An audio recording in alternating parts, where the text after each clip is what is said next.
Okay, so we went out on the balcony, and you're gonna notice I'm pointing out a couple interesting things that I didn't really get into because the workshop was not supposed to be about shooting on my balcony, it was per se. So I didn't want to get too much into this, but you'll get some of the extra stuff now. So this is with the 85 millimeter lens. But before I get into this, as always, just in case you're new to this or just as a refresher, the way that I edit these is I do it by removing images that I don't think are, usable or that I want to use, as opposed to looking for the good ones. So the way that I do that is I'm in Capture One here, Capture 120. I'm going to select all the images. So that's just I can get my mouse over here. So I'll select one, and then if I just go Command A, that'll select everything. And then I'm going to hit the number 3, which is going to rate them all to be 3 stars. And then what we're going to do is we're going to basically rate things that we don't like or that we aren't going to use as 2 stars, which will then remove them from our selection. So I'm going to come up here. Over here in my little search, I'm going to switch this to 3 stars or higher. And now anything that's not 3 stars, so if let's say we're to rate this 2 stars, so if I hit a 2 here, it'll disappear, right? Or that back, so I think I like that one actually. And we'll go from there. So it's simple as that. We're going to go through once, maybe twice, and each time we'll keep removing the ones that we don't think are good. Now, I'm not deleting them, and I get this question a lot. I don't delete stuff. I mean, hard drive space is so inexpensive these days. Unless it's something really, really bad or whatever, I tend to just keep it. Very rarely do I actually delete photos. So these days, I used to, but I don't do it anymore really. Man, I also had a weird Drobo thing. I don't know if I talked about this live. So I have 2 Drobos. So if you have a Drobo, be wary of this. My secondary Drobo, which has like my archive, was pretty full. And then one of the drives went, which was fine because if a drive goes, you can just swap it out, right? That's the whole point of a Drobo. It's a RAID. But because it was so full, it was just freaking out because it was like, you need to replace the drive. And then every time I tried to do it, it just like the whole thing shut down on me. So what I ended up having to do was leave it flashing, telling me that it needed to do stuff. And then I spent like a day just moving files, which was super slow because the Drobo was trying to rebuild itself, onto my other Drobo. So there was like space on there. So don't overpack your Drobo. So I actually got bigger drives during this mess. Even though you have so much space, give yourself some headroom because or else you won't be able to swap the drives. Luckily, I have 2 Drobos, so it wasn't an issue for me. But it was weird. I couldn't find anybody else with exactly that same problem. I looked everywhere to see if like there was something wrong with my Drobo, but once I removed like 20% of what I had on there, which was a lot, everything worked fine, and now everything's good. Knock on wood. Hello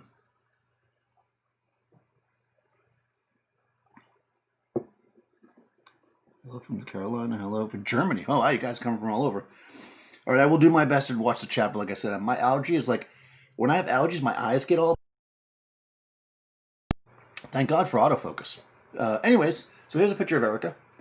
Now, one thing that's kind of interesting about my balcony is that, and you can probably tell, go back down. You can tell by this, it's all this is the color of the building, right? And the light, the sun, of course, is coming from this direction, right? And what's essentially happening is we're getting a bunch of light bouncing off this like really warm colored building and coming back. So all the light on her is like super golden. I mean, Erica does have warm skin, but if you look at her hand here, where it's getting more of the direct sunlight and less of the bounce light, you can see that it's a different shade. It's not really a huge deal, but if you were actually doing this for a catalog or something that you needed the color to be right, you would need to come in here and color correct that. Something to be aware of. It wasn't anything I was really worried about for this, because I was more showing off the lenses, but that is something to think about, guys. I talk about this a lot, and this is a good example of it that happens in life. Your surroundings will affect your images, the color of them, And of course, I can, white balance it away. But if I do that, then her hand's always going to be they're not the same wrong color. This is kind of like what we talk about when we use gels on things, right? It's almost like this light, which of course isn't a light at all, it's just the bounce, is one color, and this light's a different one. You can't just white balance that. You have to match it if you want to do that, which means that, the right way to do this, if I was shooting this for a job, I wouldn't want to go back and color correct her hand and everyone. That would just be tedious and terrible. What I instead would do is I would have actually put a white bounce over here, because if it was a job, I would have had help, and I wouldn't have had a video camera that I was going to block if I did that. I would put a big white like scrim gem or Shamir a bounce card or even a V flat, right? And just like put it right up against the wall to make the wall white.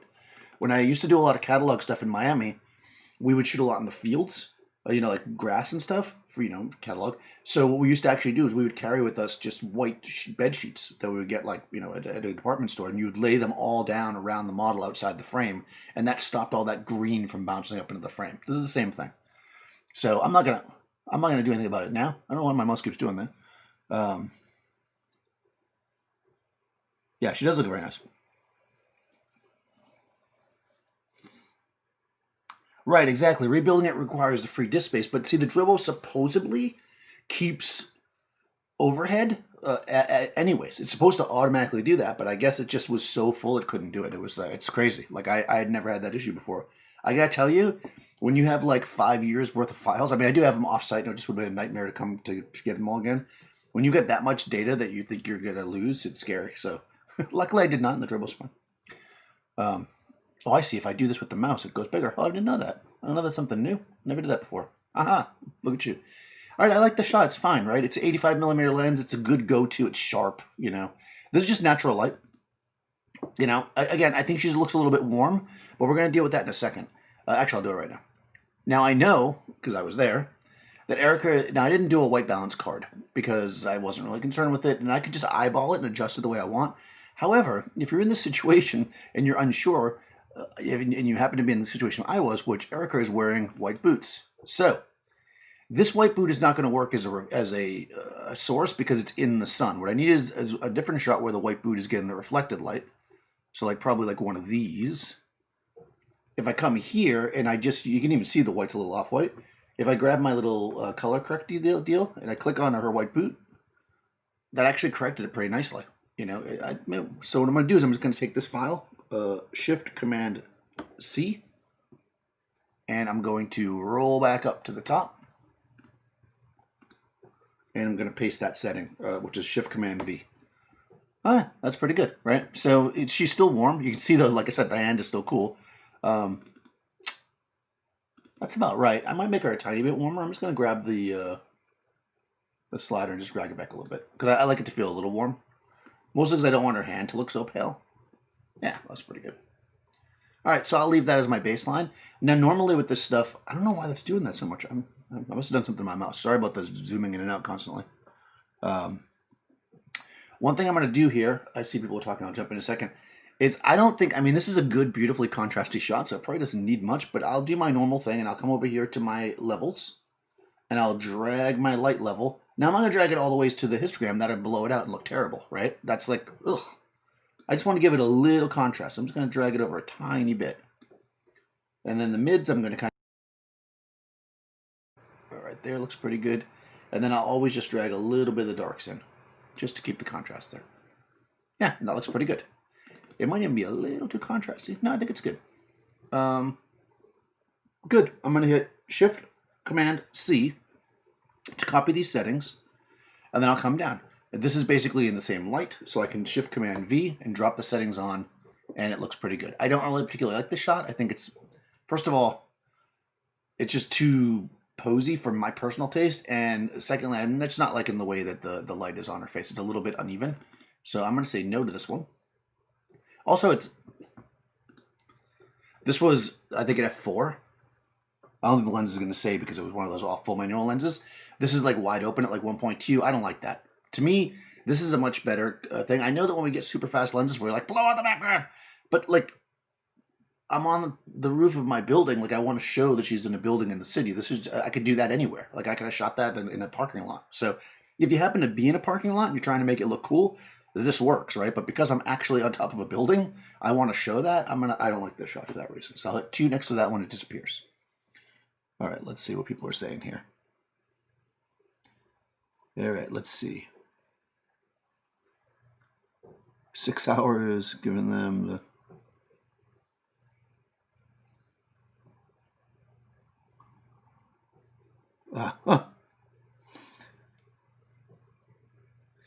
Well, it does happen.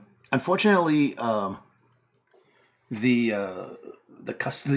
consumers alike that, you know, consumer looks, which is what sometimes happens. You know, if you're working with a consumer, they often end up liking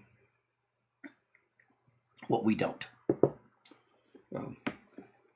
What I always think is funny is when you go, this is going to be old school, but when you start, people that learn darkroom at first, or don't really understand how darkroom works, they always like the worst prints. The ones that are like really contrasty with no detail in the black and the whites are blown out because it's like super, people are just drawn to that, and because they don't understand that like you should have this gradation. That's why people do black. Oh, that's like a thing Seth harps on a lot. People do black and white terribly. Like once you understand what good black and white looks like, you just don't like that anymore. Yeah, here I am still wide open, going kind of sideways. That's not terrible. I'll leave that one there. See, this is a much better shot as far as the hand up thing. I'm not a huge fan of the hand up, but as we know, I'm just pasting the same setting on here. That looks good. It's sharp-ish. I went back to F4 there, that's why.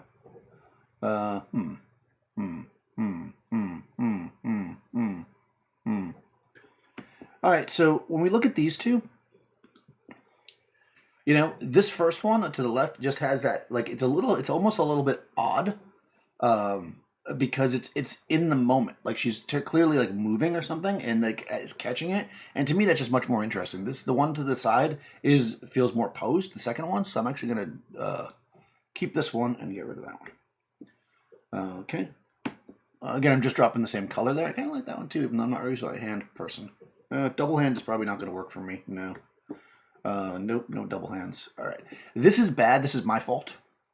If you ever shoot a shot like this, you just get rid of it. It's my. If you don't see what's wrong with this, I'm not going to point it out, but this is just bad. All of these are going to be. Yeah, there we go. Okay, so I'm going to say why. Now that it's gone. Now that you can see the improvement here. Okay. The way she was sitting was fine. The problem was the light was coming through, so it was literally shining like right down in between her legs, which is just bad. It can happen, you know. There's a lot of things going on in a photo shoot. You don't always notice everything, but that's just not good. No matter how much you like that shot, like you don't want light shining like that. It's very distracting, and it's just not what you want to do. So be careful about that. It tends to happen a lot more in natural light than it does in controlled light because you're not. A lot of times in natural light, you're kind of going with the flow. So here, this is a much better pose for that reason. You know, clearly if I had noticed it because I wasn't in the middle of a demo, I would have just told her to move her legs, but I did not. So that is my fault, and it is now gone. These are all pretty good. I like this. It's got a good chill to it. You can see that her sunglasses are dirty. Actually, this one's a little bit out of focus. Boop, get rid of that. Her sunglasses are a little bit dirty, so when her chin's up like that, it's going to catch that smudge. So, you know, I might kill those just for that reason, just because I have so many good ones. Plus, I'm not 100% a fan of her hand here with the shadow across her neck. So get rid of that. So, see, whenever you're doing things with shadows like this, you got to pay attention. See how the shadow here isn't distracting because it's like working with the shape of her neck. Whereas in the other one I got rid of, see here, it's already starting to creep across. There it's fine because you don't see it, you know. I'm not even sure I like that. I'm going to get rid of that one too. This one's fine because it's blocking everything. All right, so now we're getting into the 14. I wanted to go for like a really wide, kind of distorted, bizarro kind of vibe with this. Oh yeah, especially when you're manually focusing, shooting at 1.2, 1.4 is the devil. It's possible, it's just not easy.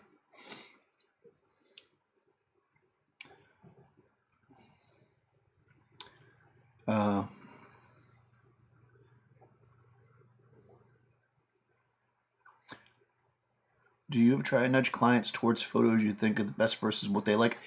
Yeah, so the way that, so normally if I'm doing like a headshot or something, well, first of all, this is distorted in bad light, so I'm going to get rid of it. Here I was just trying to mess around to see what the background would be like if we started, like I'm just doing a few different exposures. Typically when I'm shooting, especially a headshot or a portrait, we'll stop and look at them. And if they look at something and they see something that I think is better or good, and they're just like, oh, I will take a moment to kind of explain why I think it's good. Or if they pick one that I think is bad, I'll be like, oh, I don't know about that, you know. Yeah, of course. I mean, that's what you're there for. You know, it also depends on who the person is. You know, sometimes they're hiring you for something specific. Wow, that 14 really has a lot. I was truly trying to play with the distortion, putting her on the end of the frame. I mean, I guess that's what we're doing. So whenever you're using a wide, like an extremely wide angle lens, to keep, because I actually had this question during the live stream. To keep it, to minimize the distortion, what you generally want to do is put things in the center of the lens. This is true of all lenses, really, but you really notice it with something like a 14. So I was playing with that. I put her really far at the end of the lens to make distortion. Whether or not that's, like look at her legs and everything here. It's like they're just like everything's twisted because it's so close. The closer you get to the edge, the more that like bizarre. I guess you can't really see my hands, but this like kind of weird shape. It like creates this like oddness to it, which is cool. I mean, if you like it. If you don't like that, then of course it's not good. You got to kind of decide. I'm not sure I love this pose for this one because the pose is very straight and she's very marginally distorted at this point. So this one I'm not a huge fan of. But as she starts to like manipulate her legs and it gets even more distorted, then it's like I'm playing with it, so I like it. And actually, these ones I haven't been. Now that we move this way, I'm not applying any of that setting because she's getting. I guess she's further. Oh, I'm strobing it. That's why. So all this was natural light, right? Look at how clean the light is once I go to the strobe. Right? I mean, this is the strobe, and this is okay. Bring both down. Right? That's natural light, right? The natural, well, of course, I corrected it. That's how warm the natural light is. Well, it's, the light is bouncing off the building. And then the strobe is super clean. Look at how clean that is. So I don't have to worry about that. Like I just was about to say, I'm not having put anything on this. And that's the reason why. The strobe, because I'm not really mixing it. How do I know I'm not mixing it with the natural light? Because look at how dark the sky is. The sky would not be this dark if the light bouncing off the wall was exposing her. Because the light bouncing off the wall is clearly darker than the sky, right? Because the sky is the light source. Okay. I started in dark room. Yeah.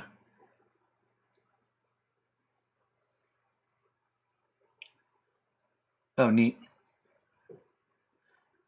Which lens? This is the Rokinon 14mm 2.8, I think it is. I was super closed down because I was trying to get, the sky dark, but I think it's a 2.8 lens. Also, it's tremendously difficult to focus a wide-angle lens and looking into the sun. So I was primarily just closing down and then just looking at the focus scale on the lens and just kind of, zone focusing. And it's sharp enough. I mean, she's at the edge of the frame, so she's not going to be as sharp as I noted. But, she's sharp enough. But you can see the like major distortion because she's at the like especially here with she's like look at the side of her look at her head, like that's definitely like a wide angle lens distortion feel, and it's fun. If you don't like that, then don't put them at the edge of the frame. That's all I can say there. I was really going for this like banner kind of vibe with the sun in the shot. Well, that's kind of an interesting like X right here, this flare, right? Look at that. That's so weird. Anyways, yeah, I like these. I like weird stuff. It reminds me very much of like a 70s kind of like stuff they used to do with like anamorphic lenses and then not correct them. Because when you use anamorphic lenses, it stretches everything and then you basically fix it. Or no, it smushes everything and then you stretch it back out, I think is how it works anyways. But when you first shoot with it, it looks bizarre. Like you have to use typically software to fix it. At least if you use it on a DSLR.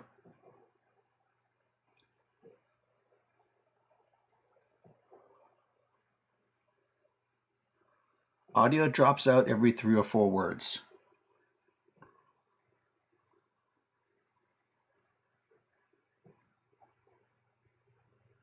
Oh yeah, you gotta turn off low latency. That's definitely a thing with this. Whenever I'm streaming this way, I do not know why.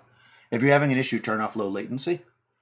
Yeah, I don't think it doesn't feel like I'm dropping many frames now. I'm down to only 3.4%. So, and I was at like 15%. So. I think we're doing better.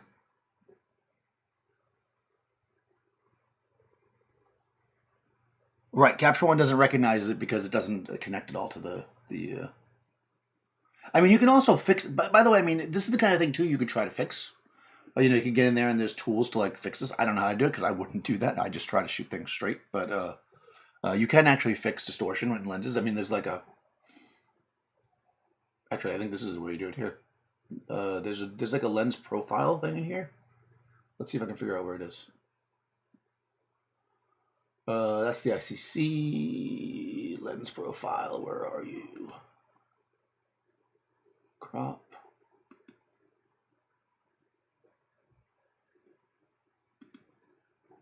No. I don't know where it is. There is a lens profile dealie in here. But of course, I doubt this lens is in there. So we're not really going to be able to. But plus, I don't want to do it. Again, I end up putting her in the center. Like you'll see in a few. Just to show you. See, when I put her in the center, I mean, yeah, there's still this like lengthening and stuff because she's also outside of focus. Because it's a wide angle lens, you know, and I'm so close to her, you know, so you got like the leg shrinking, but you see that she's not all weird and distorted in this one. I mean, you can see the difference if you look at the two, you know, this is an effect. And to me, if you're going to make a shot with a lens that has kind of a weird look to it for these kind of things, then that's the reason to do it, you know. So this second one is not a shot I would make. I really just did it, I think, because people were saying stuff in the comments, and I was like, fine, I'll put her in the center to show you. So you can see when she's in the center, it's not as distorted. Here she kind of turned this way, which is kind of interesting. I feel like it might be a little dark on her face, so I think we do turn her towards the light. And yeah, we end up getting. I bring the light over and she looks towards it, so she gets this like blast in her eye of the reflection, which I think is kind of fun because that's actually the strobe, right? But then if you got this blast over here too, so it kind of I'll actually go this way so we can just zoom in a bit. There we go. So you can see we're kind of mimicking it here. Of course, clearly anybody that knows anything about photography knows this is not causing this, but I kind of felt like it'd be fun to play with. And if you didn't want that, you just have to have her put her chin down or turn the light or whatever. I mean, it's pretty simple. I gotta tell you, I kind of like that one. I want to keep it. This I'm not going to keep because I think that's dumb. All right, there we go. I'm sorry to all the people that want that kind of shot. I don't like it.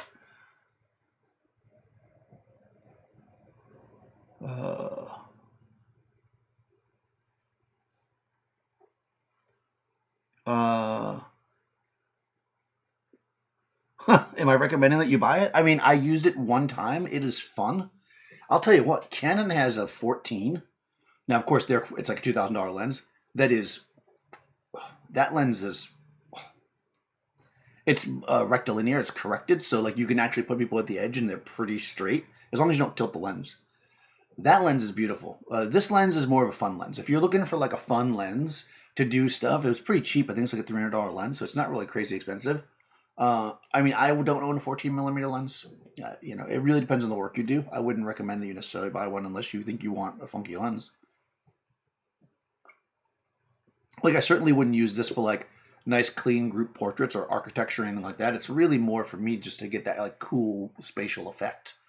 Yeah, if you're shooting in the EOS, I'm not sure. I'm sure that Nikon. I think Nikon has a 15. There's a 14 that Canon makes. That's it's beautiful. It's a beautiful. When I used to shoot a lot of musicians for magazines and stuff, we'd often shoot them at like when they were recording, and those recording spaces are, I mean, especially the vocal recording spaces are super small in New York. I mean, there are big ones, of course, too, but you know, so this really wide lens that was corrected was often very useful to get them like in the space. So that's what I use that for. It's not in Capture One. Yeah, probably not. Tab next to the camera. Okay, yeah. Yeah, I bust out the wow, 10mm full frame non fisheye. Oh, that's super interesting. So one thing that's interesting about fisheye lenses is that a lot of times people think that fisheye lenses are wide because they are wide angle lenses, like because they're like low millimeters, I should say. That's not necessarily the case. You can have fisheye lenses that are actually like longer focal lengths. The fisheye has to do with like the bulbous lens in the front that gives you that a real fisheye gives you like a full 180. In fact, I used to have a fisheye adapter that you would screw onto your lens, and I used to put it on my 85 all the time, and it was so weird. It would like project forward and then get that circle. It was a bizarre lens. Okay, so that's the correct way to shoot it, and then everybody online was saying it was too dark, so I lit her face more, which of course, as you can see here. So if you're ever online watching one of those things and you want to criticize, like, don't, because like you can clearly see that lighting her up more is not the better way to do it. Like, this is just not the way. So that's what it comes down to when you're trying to to do stuff. And the same thing if there's a client there. I mean, you have to do it for them, of course, and be like, okay, fine, you want to see what? Fine, she's lit. That's way better. Not even close, right? It's a much better shot. Unless you don't like the sunglasses, of course, then this is better. So no to this. This will keep because she looks good. And then, of course, I went in again to show there wasn't distortion. I don't know. I kind of like it with the super bright because it gives you that pop. That's a darker exposure for people that were like, it's blown out. We'll kill that one. Yeah, see, now the whole thing's too dark because I adjusted for it. So, I'm going to come in here and see if I can tweak this guy a bit. I'm just going to do my normal tweaking. I just want to see if I can bring it up a smidge without killing my effect. Yeah. So I didn't actually make it brighter per se. I basically just gave it more contrast in the highlights so that now it looks a little bit nicer. It did punch the color up a bit, which I am fine with. And I probably should check first to make sure it's sharp. It is.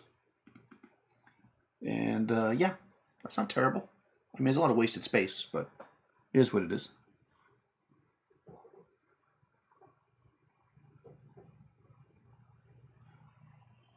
Okay.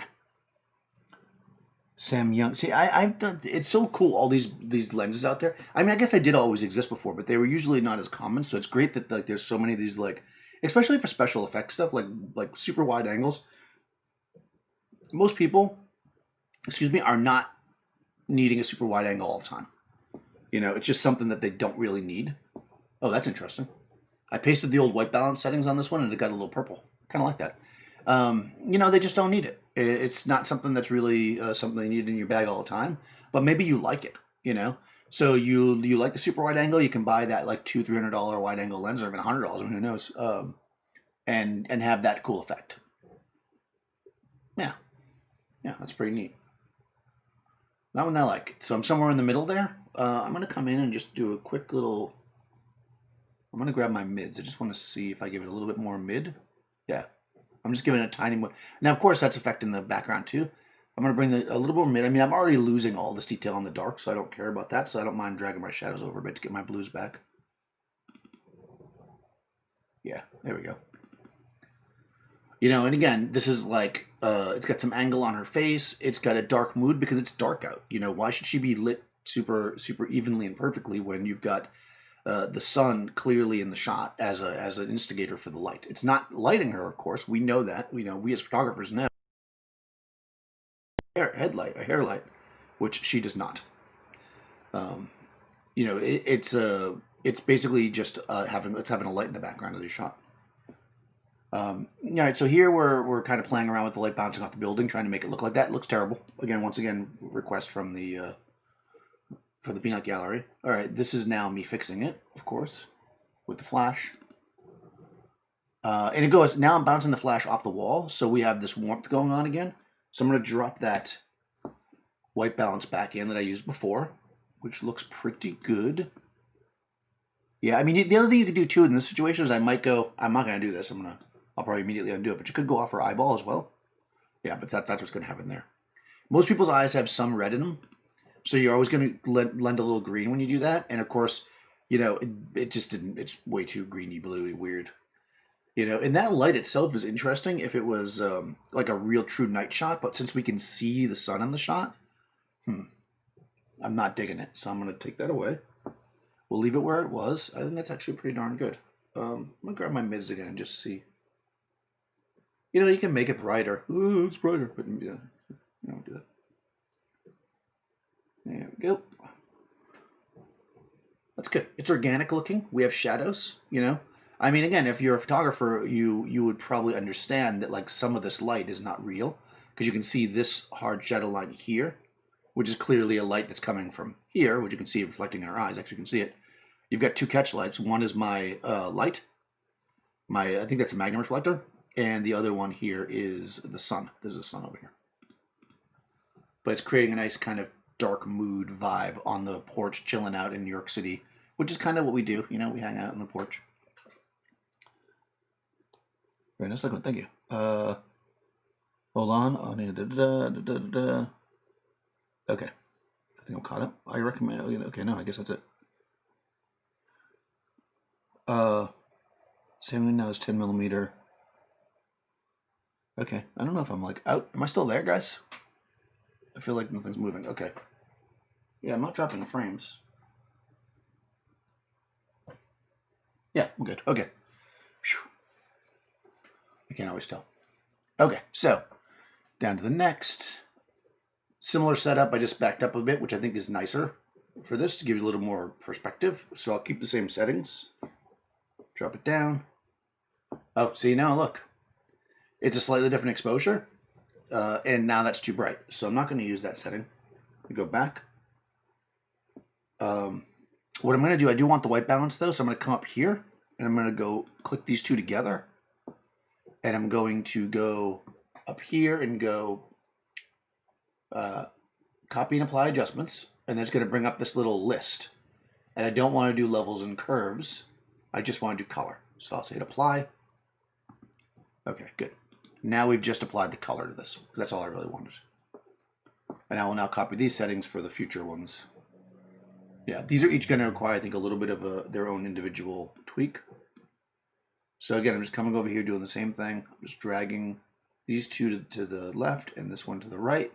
So you're looking at, I think I must be using the 24 at this point. Yeah, this is the 24, the Nikon 24 autofocus. So we can see that again, now it's a wide angle lens. She's at the end of the frame, but it's pretty straight because it's a 24 and also, you know, a nicer, like a higher end lens, I guess. And that's pretty good.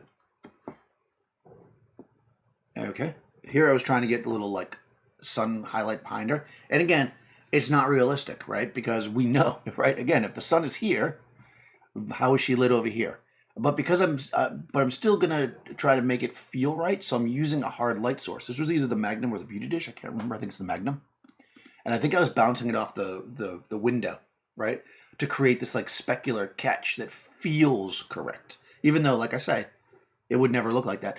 I mean, what it would look like is if you used if the sun was right here and you used a silver reflector and put it like right there, you would could get this kind of light on her face, but the sky would be completely white. You know, so that's basically the difference here. I'll just grab my darks and see if I can get that sky a little juicier. Nah, I'll leave it the way it was. That's pretty good. The next one, similar. You know, I just took a couple frames. See, nope. That one actually looks good just like that. I think I'm going to come in here and again, I'm going to do the same thing I just did. So again, I'm grabbing the one here. I want the color from it.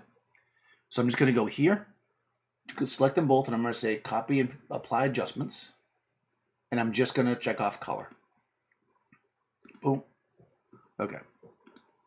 And then what I'm going to do, just so I have it in my pocket, is I'm going to Shift Command C. So I'm copying the color adjustment only at this point. And then I'm going to come in here and do an individual adjustment on this one. So this is a bit dark for me. So I'm going to grab my bright slider to add some contrast. You can see how the highlights are coming up. So like right on her cheek, and of course the sun, but I don't care about that. It's already blown anyways. But let's watch her cheek, right? See how it's starting to come up and you're getting that like three-dimensionality there? And then I'm just going to grab the mids, tweak them where I want them. Probably like right there. And then I'm going to grab my darks and bring them back so I don't lose all my depth. And now I've got a more kind of three-dimensional, right?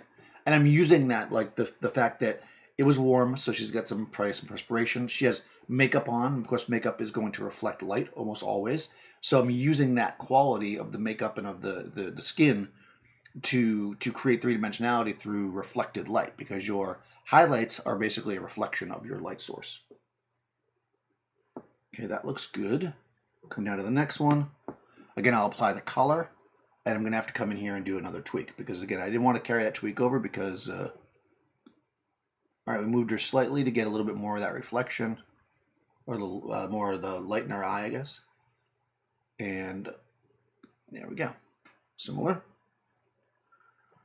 And here we blasted her directly with the light, which I think was too much. Although I love how it rips through her eyeball like that. Like, look at that. Now, we're too bright here for my taste. You could do a few different things here if you really love this shot. I could grab my highlight recovery and drop it down. And then we could come into the overall exposure, because clearly it's too bright, right? And we can just drop that down. But I have a feeling that once we do all of this, it's still not going to have that If you just don't light it correctly, it's really hard to come back with something nice. Yeah, it's just too harsh. So get rid of that one. Oh, that's fun. Paste the color onto this one. That's interesting. It actually stayed sharp even with that flare right in the center of the lens. That's pretty impressive. That's the 24 from Nikon. Usually when you get a flare like that, your lenses, show a lot of softness. So that is pretty nice. I'm gonna keep that one. I like it. Oh, here we go. Now we're getting into. So now we got the vibe rolling. Again, I'm pasting the color, and I am going to come in here. I'm grabbing my highlights, bringing them up a smidge. I'm going to grab my mids and slide them over a bit, and then bring my darks in to make sure I don't lose any. Yeah, that looks pretty good. Then I'll just zoom in on her face to make sure I like it. Yeah. Let me just look at these. Yeah, it looks like the next bunch are the same light, so I'm just going to copy the entire thing.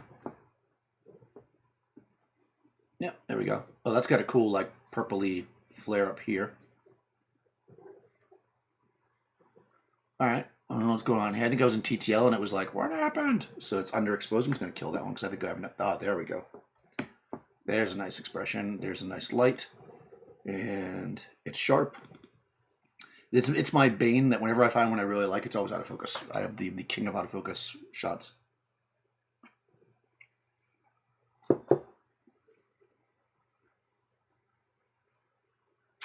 Let's see. Is the chat dead set thing? No, well, my screen was spinning. That's why I wasn't sure if I was. The chat is just stunned. Wow. You shoot a lot with zoom lenses in the studio. Personally, do you prefer primes or zooms? I mean, that's a really good question. I used to shoot almost entirely with zooms when I first started. Like my first besides medium format cameras, my first professional lenses were. I hate that they call it this now. In fact, I'm going to say it one time, and then I don't ever want to hear anybody ever say this again. The Trinity. Like, what does that even mean? The wide, the normal, and the long zoom from Canon, which at the time was 28 to 70. And then I think it was, it was 16 to 35, 28 to 70, and 70 to 200. Those are my first lenses that I had because they encompassed a lot. You could do a lot with them. But when I moved to New York, so that was when I used to live in Florida. And then, of course, I had medium format cameras, which I did not use zoom lenses on. And when I moved to New York, I didn't want to carry such heavy equipment. This is the God's honest truth. So I bought an 85 and a 50, and I just started shooting with them. And that was the reason. It was literally because I took two bodies. One had the 85 on it, one had the 50, and I started shooting primes. It wasn't because it's sharper or it's better or whatever. It's because it was smaller. And I just got used to it. So, yeah, I think that's why I really switched. And depending on the stuff I'm doing, it kind of, I kind of lean towards zooms for the jobs, like the videos you watch, because I have to be able to do all kinds of stuff on the spot, right? But if I'm shooting like a project for myself, like when I shoot my Leicas, obviously I don't have zooms for my Leicas. When I shoot medium format, I don't have zooms. So it really just depends. I don't really feel like one's better than the other. It kind of depends on what you need. I so rarely shoot super fast, like 1.4 or whatever, that I don't need that. And the zooms give me a good range. So I would say probably zooms for the small format stuff, the DSLR stuff.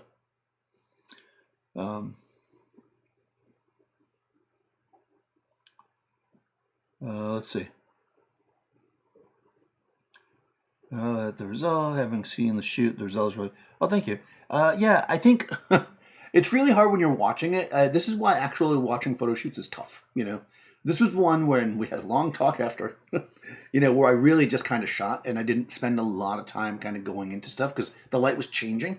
I mean, you can see it's dropping as we go. So hopefully people who caught the live stream and aren't here right now will watch the other video too so they can see some of the meat.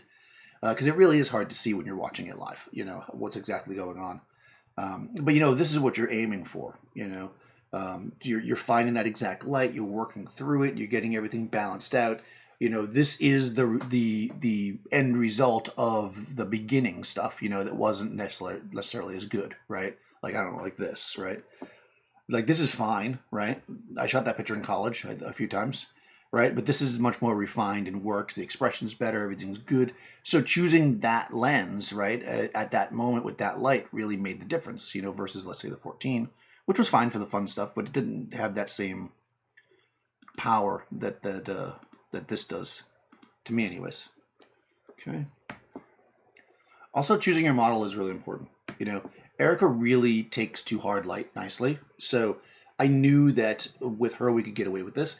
You know, I just see a lot of people that go outside and at the end of the day and they shoot this exact same shot, but they use a 3-foot or 5-foot octa in high speed sync and they go like super wide open.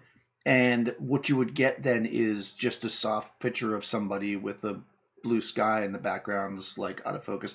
Like that doesn't feel like the environment to me. So it's not my personal favorite way to do these things. It's not any different really. It's just the same kind of stuff, just different math.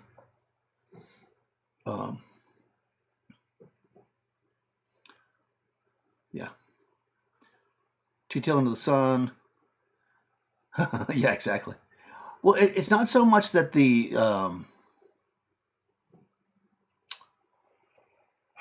it's not so much that the TTL is bad when you're shooting to the sun. It's that when it always is going to expose things differently. So as you start to make tweaks and then you don't like line up the shot exactly the same, you're going to have slight variations, which is just not ideal. And typically, I think that what you see when you watch me shoot a live video like that, and you see me use TTL, I'm using it because we're constantly changing stuff. Normally, like if I was shooting this for Erica, for us, we would have conceptualized this shot, and I would have went out there and I would have shot just this, and I would not have been in TTL because I wouldn't have been changing, right? But when I have to shoot 17 different things, the TTL just makes it faster. Zoom's so comfy. And we're going to get the Z7 II. Very unlikely. Z6 II, maybe. Jeez, this guy's still alive. Makes sense. Almost harvest. Yeah. Yeah, no, I don't think I'd get the 7. I mean, actually, the 7's too many megapixels. The 6 probably. I mean, looking at it, it really depends on how much the Z6 comes down in price. Because I am cheap. But I'm also the kind of person that likes to buy the better things so it lasts longer. So, not that better, but I mean, when I say better, I mean like those extra little bits of technology. You know, because when you eventually, Nikon's going to start, I'm speculating, of course, I have no information, is going to start maybe doing some firmware upgrades that require both the processors, right? Because there's 2 processors in the Z6 II. So then that'll hit the wall. It's just like your computer, right? At a certain point, or your phone, right? It can't take the new iOS anymore or whatever because it doesn't have enough juice. So getting the next generation that has a change like that, especially in the processor, is sometimes smart if you want your camera to last longer. So that's one reason why I might lean towards the 6 II instead of like picking up a inexpensive Z6. If I can swing it. But if a Z6 is like dirt cheap, I might buy both. Let's see. It's that's hanging out, telling me. All right, so I don't know what was happening here. This is probably natural light, I guess. Is this the 24 still? Yeah, this is a natural light shot. It is out of focus. No, it's not. Oh, it's just very soft. It's funny when you look at strobe stuff, especially high contrast strobe stuff, and then you switch to like kind of big open soft natural light shots. It's so funny. They just don't. I mean, they're not as sharp. They don't have that contrast. Part of sharpness is contrast, right? The color is trash because, like I said, it's the end of the day and the building's yellow. So let's see if we can get some better color here. I'm just going to go off her eye to start. Ugh, no. All right. So let's do it this way. Well, we know it was the end of the day. Let's just roll down until it looks good to us. Wow, there's a lot of green in that light. Let me pull the tint over. Oof. Oh. This is where a color card would have been a good idea. I only have like 75 of them sitting in my bag that I never. Let me try her on her teeth. Oh, that's a little better. Let's come over here. So I'm just. Okay, that looks pretty good. Yeah. Wow. It's so funny because she, of course, is partially in the sun, as we can see here. And bounce light from the sun is off a yellow wall is lighting her. But of course in here, behind her, this is all in the shade. This is all completely out of the sunlight, so it doesn't have that warm sheen. I'm not a particular fan of this shot, to be honest with you. I just was correcting this one because I wanted to... Oh, I was thinking a bunch of them were going to be the same, but I don't think it will be. All right, so let's kill that. This is much better. The light on her nose is killing me, but there we go. On her chin doesn't bother me, but on her nose it was just a bit much. Okay, so this is a little drab because she's in the open shade, basically. Pretty sure... Yeah, that's a reflector. Yeah. So that's got a little reflector action going. Actually, I think it's the diffuser. I think I was holding it at this point. That's why it's not good. I was trying to diffuse the light coming on her, but I wasn't doing a very good job. I'm going to pull the... so basically, if you didn't watch the... Like, I was shooting left-handed and holding the diffuser, like, over here. And I wasn't catching all the light, unfortunately, so some of it got on her face. But, well, it's not the end of the world. I'm grabbing my bright slider over, my highlight. Then I'm going to grab my mids and bring it to where I think it looks good. And then I'll grab my blacks to get the contrast. And then I'm going to come over here and adjust my color again. So we know we're going to come down in the color a bit. I don't want to come too much, though. I want it to feel end of day-ish. And I'm just going to give it a little tiny bit of magenta. Yeah, that looks pretty good to me. Let's get in there and see. Yeah, that looks good. All right, we'll copy that. Whew, no, that's terrible. Okay. Oh. I think I was bouncing the flat. I don't know what I was doing there. All right, here we go. Oh, I know what I was doing. I wanted to kind of mimic the sunlight with the flash. So you see the sun's over here. We end up getting it in a second. At first I think I turned it off for a second and we're just using a reflector. Which, you know, isn't the worst thing in the world. It's kind of drab. Let's see. This has a certain vibe to it. You know, it's got that natural lighty vibe.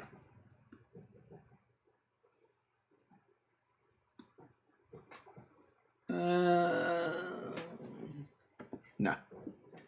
This is better. Here we go. If you're going to go dark, you might as well go dark, right? This to me is a much more vibing with the space, right? We have the sun over here, which of course is only lighting this part of her face.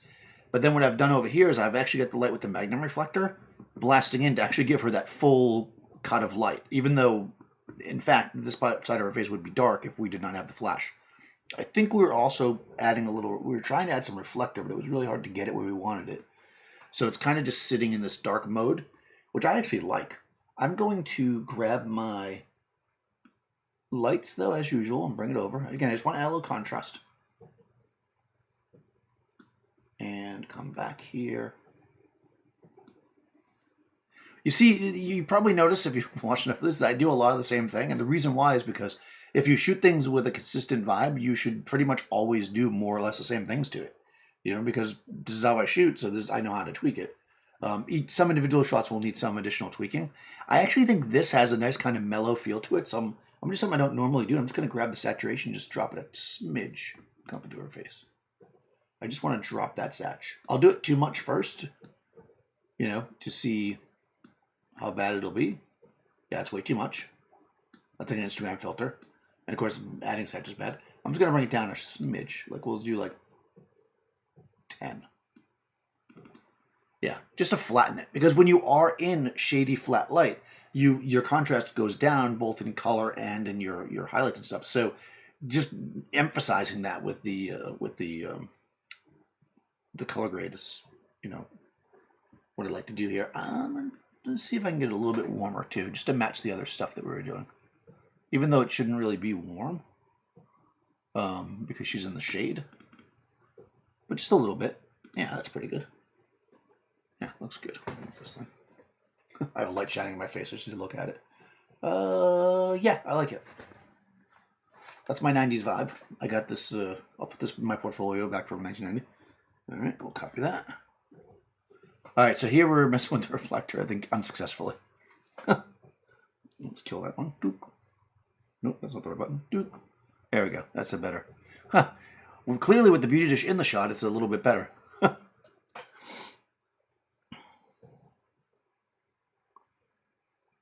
Is the Canon 24-105 RF good enough?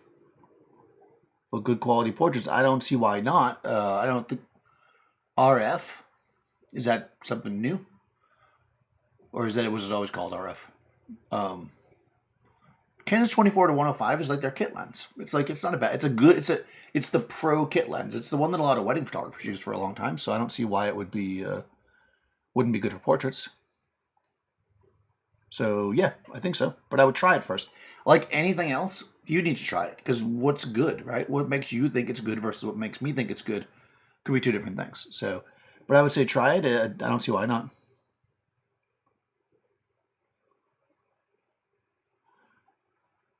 Think about your streaming about creativity at a certain moment. You're through with the possibilities of technology and you need a new one to go forth. Well, I don't think that there's going to be times where you'll reach a point where you can't do something that you want to do, and that's typically the time to buy new equipment or to try a new piece of equipment. If that's what you're saying, I agree with that. You know, there is times where the equipment is what you need to do the thing. Man, that's actually really clean light on her. I might save this one, and maybe we'll do a whole thing on me trying to Photoshop out this beauty dish. That'll be fun. Because I actually like this shot. Oh, see, it's funny. That's like a nice, pretty shot, but this is way more me. All right, so we're going to go there. I just applied the same settings as before, that kind of muted color. I think we shot a few like this, actually. Yeah, we did.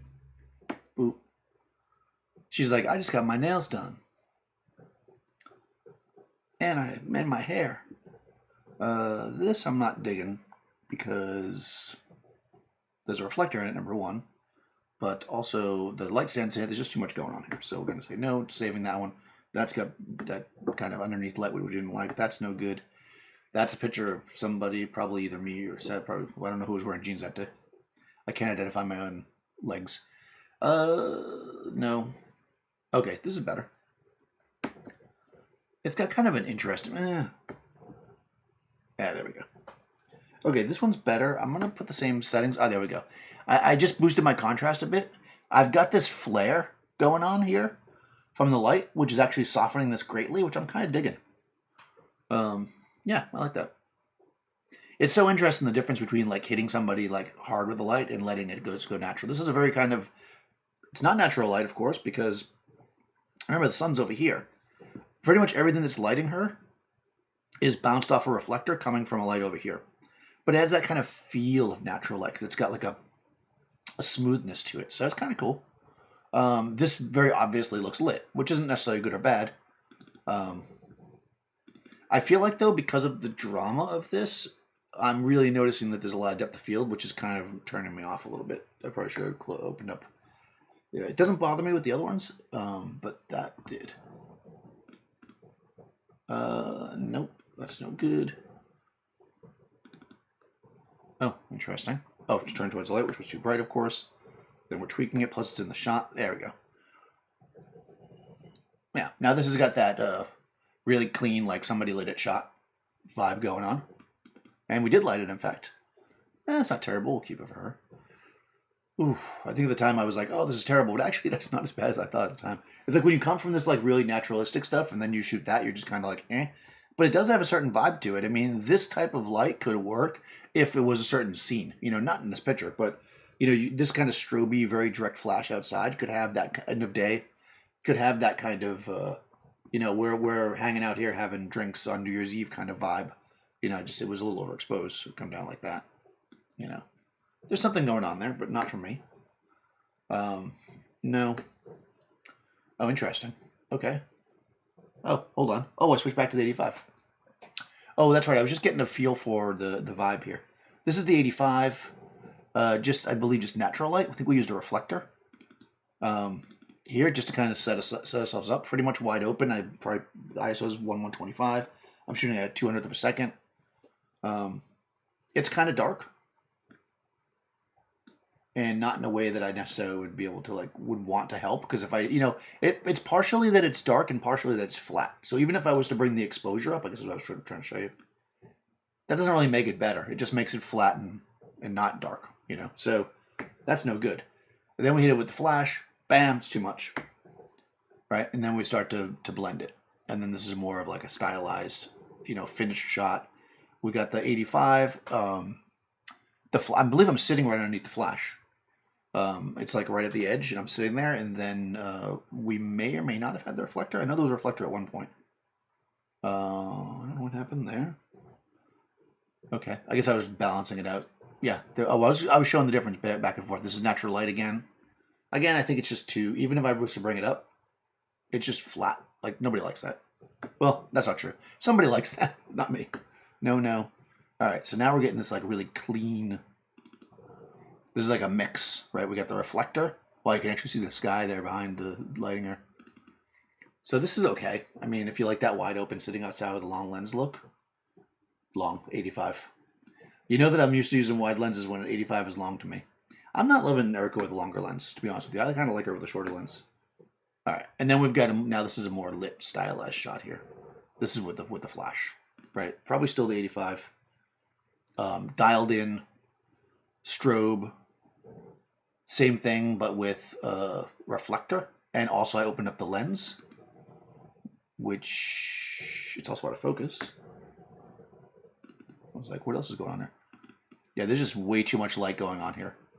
Like, see how she's like overexposed? It's just too flat. That reflector was just way too much. So I'm actually going to just grab this and see if I can tighten it up a bit. It's like she has a snapshot filter on her. Yeah, that's better. It's just too flat.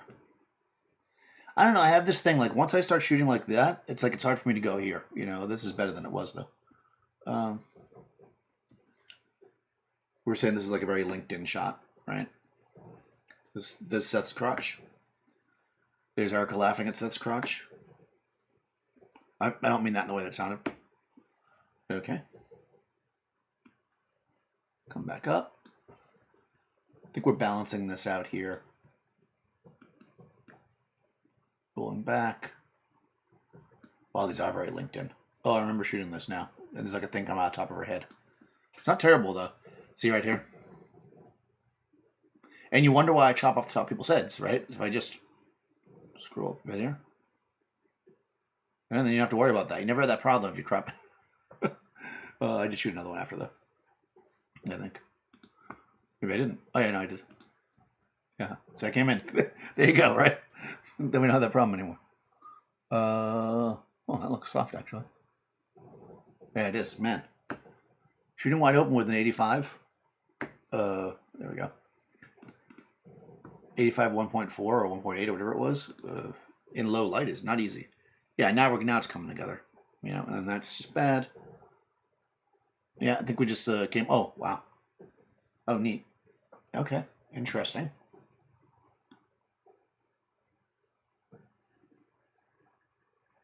Wow, that's just terrible. It doesn't even look like her. It's so funny when like weird light. I think I was bouncing off the building there. When weird light hits somebody and it just distorts the shape of their face. All right, so we come back around. There we go. That's the Erica we know and love. Back to the 24 here. She's chilling out. There she is, making a funny face. Making another funny face. Now she's laughing. Let's see. Right, we're going for this kind of like more. This is the 24 again. So we went back from the 85 because it was like 85, and now we're kind of doing right. This is kind of what we did in the beginning with the 14. I mean, obviously the 14 is a 14, but I'm just gonna do this. See, so the difference here is that, I mean, besides the fact that it's 14, the difference here is that it's actually bright out when this is going on, and I'm super closed down, right? And I'm closed down in both cases, but I'm super closed down and basically trying to eliminate as much of this light as possible. So, but it's got the sun in the back, so it has this like different feel to it, right? Whereas in the second one, the sun's basically gone. I mean, if you were watching this, it was almost dark at that point. So we were really like, really just like holding on with whatever we had left. So it makes it a lot easier to get the dark blue sky. Yeah, these are fine. I don't have to do anything to them because these are just strobed. Once they're strobed, it's like, oh, yeah, a little wind blowing. That looks nice. I kind of like it with the eyes closed or down, I should say. That one's a little bit weird. Yeah, we did like a little series here. Yeah, I'm not loving that either. Okay. Yeah, yeah, yeah, yeah. We got a little series, a little GIF action. Then it's just like, what? Okay. No. No. She has the neck scarf thing going on there. I remember after I shot the series, I was like, nah. Doesn't bother me in that shot, though. Sometimes the neck scarf doesn't bother me. No, no, no, no. This is me just like, at this point, we're just like, okay, light's good, let's just shoot a bunch. It's not terrible. Boom. This is just a beauty dish, you know, letting the sky go. No, no. That's decent. No. Nope, tried something different. Okay, and we just rolled back in to get a little bit of a different shot, I guess. So like, I guess I changed the position of the light. Maybe we used a reflector? I don't remember anymore. It was so long ago. I'm just seeing if this one's worth trying to tweak. Clearly the exposure's bad there. Oh yeah, at this point I'm like messing with the exposure. To get a different balance. It's a beauty dish, looks like. Huh. This is a smidge hot for me. Someone come back. I'm going to do my normal, again, even if it's bright, and I'm probably going to mess with the exposure, first I'm going to do my normal tweaking to get my contrast the way I want it. But then I'll come into my exposure slider and drop it down. You don't want to just drop the exposure slider first. You always want to do this part first. This way you get your contrast where you want it. I will copy this because I have a feeling there's going to be a few like this. Yeah. Here we go. I don't like that shot. Oh. That's got kind of an interesting mood to it. That one's a little bit, I can tell it was a little darker already. Let me roll forward this way. Oh, there we go. That's the shot. All right. She's looking off. She was like, no. Oh, too dark. Let's see.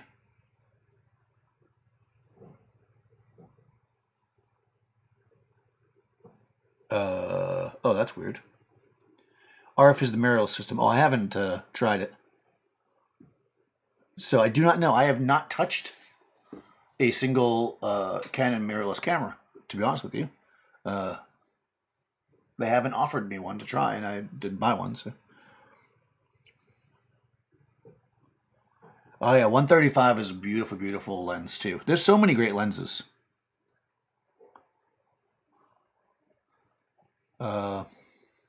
You know, that's one reason why if you, and actually there's places you can rent and they mail them to you. Actually, I don't remember, we might even do that now. A lot of people were getting into that business where they'll mail stuff to you because it was one of the things about living in a city that's really nice is that we could, you know, you can try anything. You just have a mood. You're like, I want to try this lens. You can rent just about any lens. And more you're able to do that.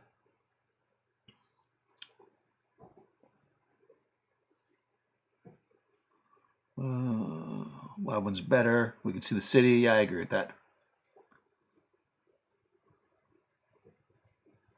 This is when you asked about using the 105 portraits. Yeah, 105 is a great portrait lens. I like the 105 for Nikon. I know. Seth doesn't agree. He thinks that the 85 is good. I like the 105, but you know that's me.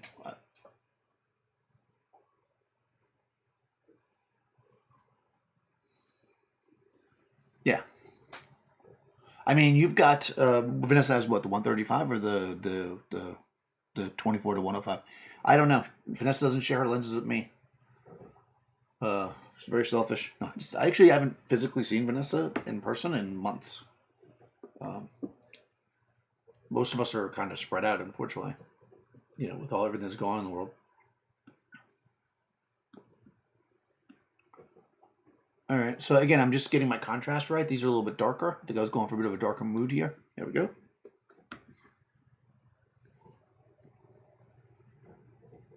Now, so the thing is like when you're using a longer lens, there's really two reasons to do that, right? One is that it's going to give you, it's going to allow you to stand further away, right? And get, like if I wanted this exact framing, which I got with the 24, I guess, right? And I was using a 105, I would stand further back, which would then increase my compression, right? It would make the image more compressed. It makes you feel more separate from it. If I need to stand exactly in this spot, but I wanted a closer shot of her head, then I would want a longer lens so I could get, effectively zoom in, right, to get just that crop. So when you're in total control of your situation, like I'm generally shooting in the studio, I can choose any lens I want, and I usually choose it based on where I like to stand. That's so important to me because where you stand really creates a lot of the vibe that you get, Um, and if you look at a lot of filmmaking, especially a lot of filmmakers, especially when they're doing like intense dialogues and stuff, they'll do the close-up shots with wide lenses, and they do that because when you get real close to somebody with a wide lens, to frame it up tight, you get this kind of like, it's like if you make sure that it's somebody that okay with you doing this, but if you walk up close to somebody, like really close to them, let's say your significant other, like let's say you're going to embrace or something, they look different when they're that close to them. It really does change that because your eyes do the same thing, right? So it changes the feel, right? If you have a tight shot of somebody, but it's like a super long lens, it creates a certain distance and separation from the subject, making them a lot of times feel more like, sometimes more powerful, more statuesque or whatever, like that can work. But at the same time, you lose that intimacy that you get with the wide lenses. So, of course, the wide lenses, have their own set of faults. They're going to make things look stretched, stuff like that, which people don't necessarily like. So it really comes down to what you're going for as far as the vibe, right? Like, what is the feel that I want? And if you're always going to stand, let's say that you get used to shooting and you're like, I like to stand 5 feet away from my subject. That's where I like to stand, roughly, generally, to get that compression that I like. Then you can choose your lens based on what you want to be cropped. When I'm 5 feet away and I'm using a 24, I'm getting almost a full length shot. When I'm 5 feet away and I'm using an 85, I'm getting a 3/4 shot. If I'm using a 150, I'm getting the tight head shot, right? And then you can choose your lens appropriately like that. That's generally the way that I do it. As far as lens choice. But and then you gravitate, you learn, you're like, okay, well, I like to use these, I like to stand this far away for portraits. Generally, I like to crop my portraits here. So that lens is a blank. And then that's the lens I like to use for portraits because that's the one that gives me the crop I like at the distance I like to stand consistently. And that's basically how you decide.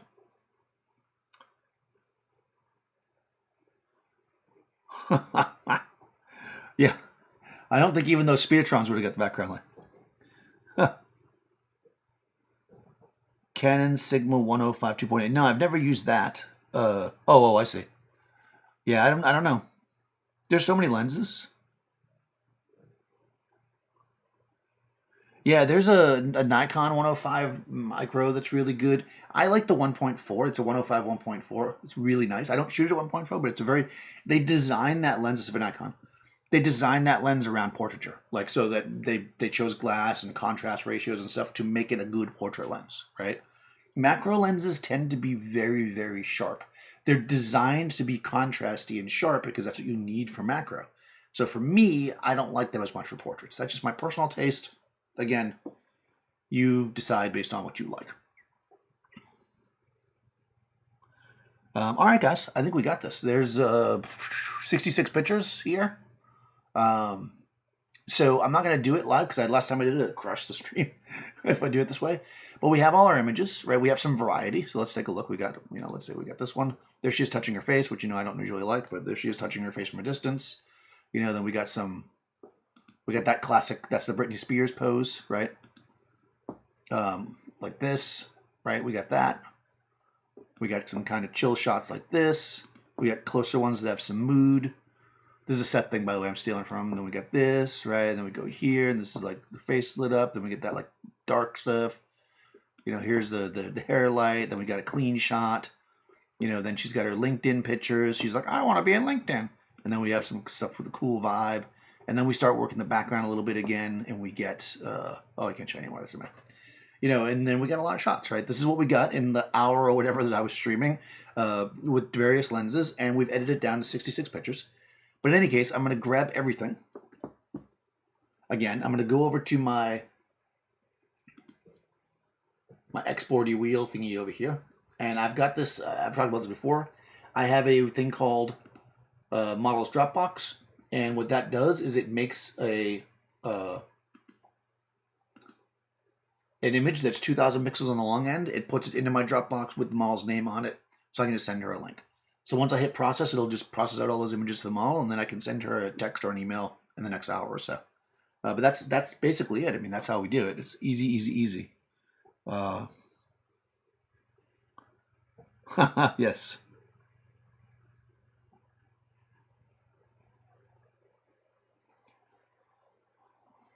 Yeah. I don't know what works on what. I mean, there's a lot of cameras there's a lot of cameras that can take lenses from other brands, which is really nice. And typically your mirrorless cameras now mostly can do that. I mean, that is one of the reasons why I think, I mean, in my opinion, because as I saw the rise of it, that Sony became so popular early on is because they're one of the best, well, probably the best mirrorless when they first like started, that were like open ended, and a lot of people were putting other lenses on there for a long time. All the Sony shooters, like go back and look at all the Instagrams for 5-6 years ago, all these Sony people, none of them used Sony lenses because there wasn't enough lenses, or there wasn't that many lenses. They were putting on like Leica lenses, they were putting on old lenses from, Canon systems, from Nikons, they were putting on all kinds of weird stuff, Konica lenses and Pentax lenses and Olympus lenses.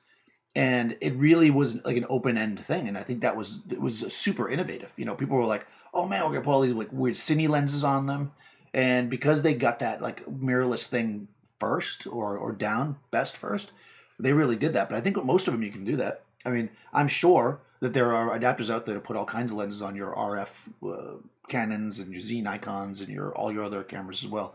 But now everybody's got such great lens lines, you don't necessarily need to do it. But yeah. But when you go back to like DSLRs, that wasn't always the case. Like Canon, you could put a pretty decent amount of things on. Nikon was very closed like that. There wasn't a lot of lenses that went onto Nikon like easily. So that was one of the reasons why people weren't like. Well, plus, I mean, they didn't focus so much on it. But Canon was really focused early on, like the filmmaking. Like the 5D Mark II was like that was the small camera that brought like that cross thing going. So, anyways. As I saw it. But there's lots and lots of different lenses, I guess. Yeah, flange distance. That's really what it comes down to. So, you're going to have, basically the deeper the camera is, the less lenses that can go on it generally. So, because you can always add meat, right, to make the lens, to increase the distance, but you can't take it away unless it goes inside, which is not really what you want. Like, even from Canon's... Their old the FD bodies were thinner, so like the old Canon FD lenses you couldn't put on EOS without this weird adapter that like had like glass in it. It was like, I mean, you definitely, yeah. So whatever. In any case, that's that. That's about what I know about that. We'll be back next week, guys, probably with more images of Erica because I shot a few videos of her. And I won't be live with Adorama this week, but we will be the following week, which is right before Halloween. And Seth is convincing me to try to do something weird, so I think that's the 29th, so look for me there, and I'll see you here next Sunday at 3 o'clock. If you aren't a subscribe or whatever they call it here, if you don't have the things, then go ahead and do that, I guess. And we'll see you.